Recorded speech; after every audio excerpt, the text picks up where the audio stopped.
Hi all, Jack Olesker here as we continue the saga of the New Adventures of He-Man. And wow, I gotta tell you, everything is, I've used the phrase before, but there's no other way to put it, going along on greased rails. Episode after episode after episode, Mark Taylor and I go over to Mattel to see the second wave of prototypes, and man, it's like I walk on water with these guys. They're thrilled with the way the series is going. Everything's just fantastic. So I know the animation's being done, and things are different back then. It was the time of 2D animation. There was no CGI, which meant there were 14,000 cells that needed to be hand painted for each 22-minute episode, as I've said before. So a couple things.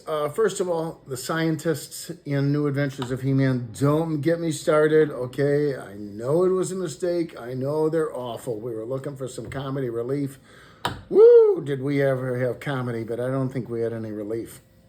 Skeletor's eyes, I didn't have anything to do with that. That was all on Tokyo. So, but I did have a lot of good input on Skeletor himself. A lot of people liked the change in him, where he was a little bit humorous. He was still a really bad guy, but he was a little bit humorous. So I want to fast forward a little bit. And when the episode started airing, we got a lot of negative feedback, which was really surprising considering what it was like at the MGM theater. The kids were just going bonkers for it. But we realized that it was young adults that were watching the show, and they were former Masters of the Universe fans. And again, I need to keep saying this over and over again. This was in the 80s, okay? This was before the internet was out there, before social media was out there. And, I've said a lot of times that Mattel made a mistake, and Mattel doesn't make too many mistakes, okay? Brave Star was probably one of the biggest mistakes that they made, along with Filmation. Gosh, little aside, they were so sure that Brave Star was going to be the biggest show that ever happened, and they did this movie, and Mattel wanted to stay ahead of the curve, so they manufactured all of these toys. And Brave Star was just a flop. And did they ever eat it on that project. And I think that was maybe single-handedly responsible for Filmation's demise. And ultimately, Jetlag picking up New Adventures of He-Man. So just a little backstory there. But we took a lot of heat for New Adventures of He-Man for people that follow the old show. And I get it, okay, because we didn't take a lot of the characters from the original He-Man show, with the exception of Skeletor and He-Man. If it was up to me in hindsight, which is always 2020, I would have pulled Battle Cat along and maybe Man at Arms. And we took a lot of heat for that. And like I said before, people a lot of times don't understand, and I get it, they're fans, but they don't understand that Mattel is a toy company, emphasis on the word company. And as I've said, there's only so many He-Man figures, there's only so many Man-at-Arms figures that you can produce before you're at a saturation level. So Mattel's intent was to create all of these new characters, have He-Man go 10,000 years into the future and into outer space to this planet, Eternia, that was asking for help because they were being invaded by mutants. And in that way, they could create a whole new line of toys. And where they missed the boat, as far as I was concerned, and I'm going to say it again, hindsight is 2020. It's easy to be an armchair quarterback. But they should have taken out ads explaining that the New Adventures of He-Man was just a maybe 2-season different show, and that He-Man, after he had solved the problems on Eternia, was going to return to his home planet. And they made that mistake in not saying that. And a lot of fans were very, very, very miffed by that. And another thing that we took a lot of heat for, people would say, well, I don't buy that He-Man would leave and that he would go to this other planet and leave behind his family and friends, and that he wouldn't do that. Sorry, not Eternia. I had to look it up. Look, it was a long time ago. He-Man went to Primus, okay? Eternia was his home base. So Primus was the planet that he came to. My mistake. Cut me some slack, okay? I'm not 25 years old like you guys are. So they said, well, He-Man would never do that. He'd never leave all his family and his friends behind. But you know what? That's what I did when I enlisted in the military as a search and rescue combat medic. That's what our brave servicemen and women do every day when they leave family and friends and they go sometimes to a foreign country to defend freedoms and liberties. So in my eyes, it was a very He-Man-ish thing that he did. So I justified it that way, and I think I was right. A lot of things have been made about something that I posted on He-Man.org, and I'm going to stand by it. Whenever I write, I'm a very spiritual person, and I try, sorry if it offends you, I try to bring praise and glory to the Lord. And I kind of covertly did it in the New Adventures of He-Man. I wanted the story to be from the book of Revelations, where the fallen angel, Satan, does battle with the Lord and with Saint Michael, God's warrior angel.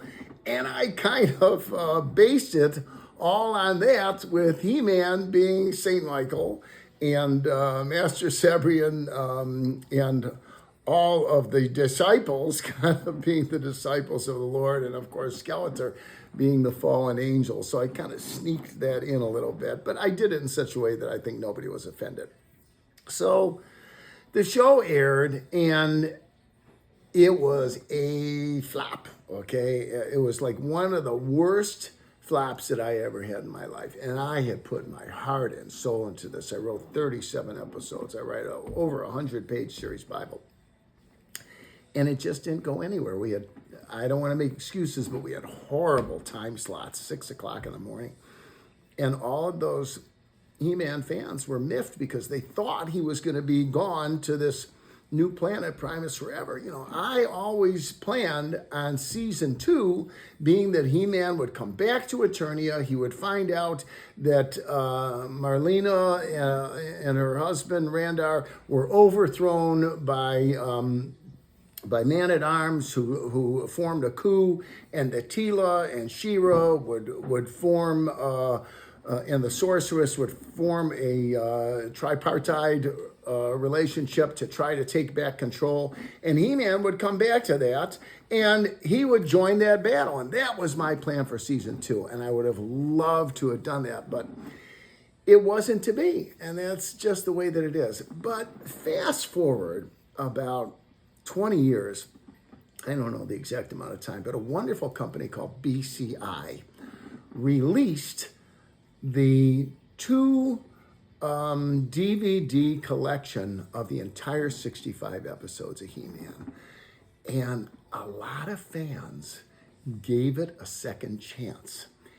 And many fans, and I mean many on the old He-Man.org, were very impressed with what the storyline was, the continuing storyline from episode to episode, and the battles between He-Man and Skeletor, and wonderful, wonderful characters, you know, like Drissy and great characters that we had. So it kind of got a second resurgence and a second chance from fans, and I was very, very grateful that I had lived long enough. Hope I keep on living for a while.